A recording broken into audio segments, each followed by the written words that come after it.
Innovating is to make changes in something established and not working to its full potential. People innovate by creating new methods and ideas to improve a product or system of doing things. Digitally reprogrammable space is an innovation idea that is all about reusing space and effectively using underutilized space. As a Hong Kong citizen, I believe that this innovation could really benefit cities such as Hong Kong, as Hong Kong is a very overcrowded place, especially for such a small city. This innovation could potentially solve Hong Kong's problem of not having enough space, while also benefiting its economy and environment. Digitally reprogrammable space benefits the economy by reusing more buildings and, as a result, spending less money on building buildings. In fact, Melbourne has already started to work on reusing their space and is estimated to save around 3,000 billion RMB over the next 50 years.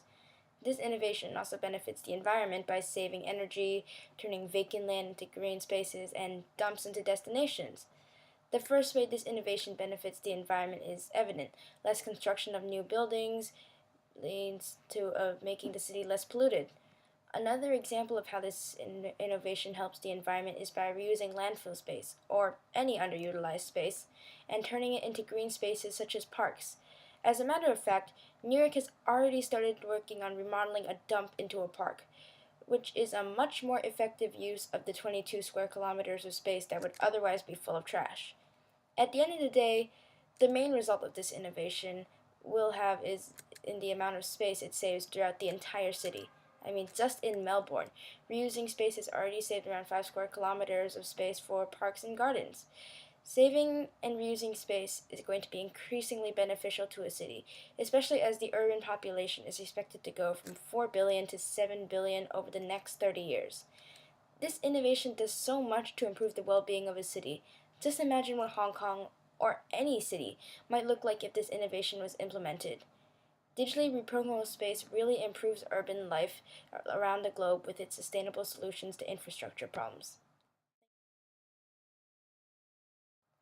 Overall, I think this unit really taught me how innovations affect our lives and how there are many ways to combat the problems in today's society.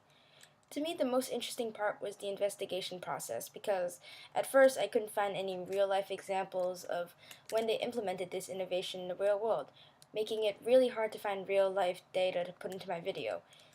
However, after realizing that this innovation was more about than just reprogramming space, I believe that my investigation process worked quite well because I ended up finding lots of data from other cities that have already started working on the first few steps of the innovation digitally reprogrammable space.